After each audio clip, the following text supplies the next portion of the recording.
Hey YouTube, welcome to another one. So you might have heard that Samsung cancelled the Note series this year because of chip shortage caused by the pandemic, and they gave the priority to the foldables. Now before you say, oh man, no, the foldables are fragile, they scratch so easily or they are thick, let me tell you, they are the future. They are the same as smartphones were 15 years back. So without any further ado, let's get started.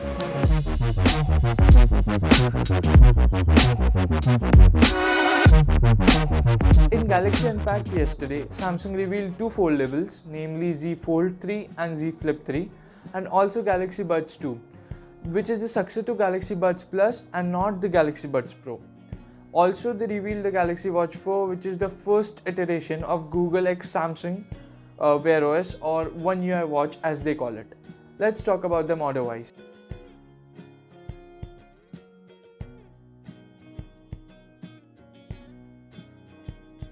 There's no doubt that this is the best foldable out there, beating the Mate X2 by Huawei by a mile.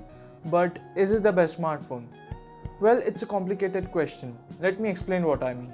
This type of foldable, or as I call it, the wing-shaped foldable, cannot be compared by a traditional glass and metal sandwich smartphone, as both serve different purposes.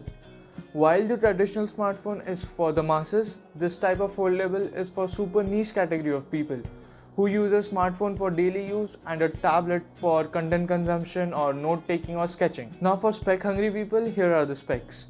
Now as you see, it supports S Pen 2, but every device has its own set of shortcomings, and this one has too. The battery seems on a bit lesser side considering the high refresh rate, the size of display and the power hungry Snapdragon 888. Also the camera isn't too crazy as well. It's just three 12 megapixel lenses, just getting the work done camera setup. Also an under display camera and a punch hole camera is included too. Funny how the punch hole camera has become the new normal, isn't it? The more about under display camera in the next video, so definitely subscribe. But this might not win the market because of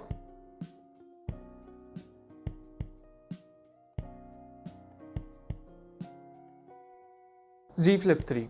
This is the type of foldable or clamshell foldable that's for the masses. This also comes loaded with specs except for, wait for it, the camera. Unfortunately, you get a dual camera setup of two 12 megapixel lenses, which are one wide and one ultra wide, because of only so much space you can pack into a smartphone or a foldable.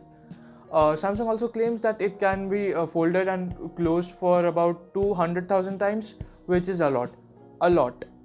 So this might be the foldable I can genuinely start recommending to people. So definitely check it out.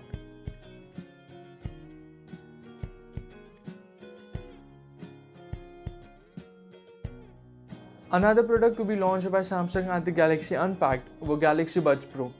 Now as smartphones can be mostly judged by the spec sheet, the same cannot be held true for the earphones, as all earphones have different sound profile, different ANC, different comfort, etc. Now, but this doesn't seem bad. It took some pages out of the Galaxy Buds Pro, which were already a decent pair of earphones. They had good comfort, they had good ANC, they had an awesome sound. So definitely stay tuned, as I would be making a video on this one as soon as I get it. I also planned the Xiaomi Mi Mix 4 in this video, but it required a separate video as we have to talk about the under display camera in that one too. So I'll leave you with this question.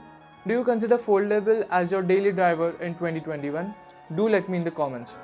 And I cannot thank enough to all of you for my first 100 subs. So that's all for this one. Hope you liked it, and see you in the next one.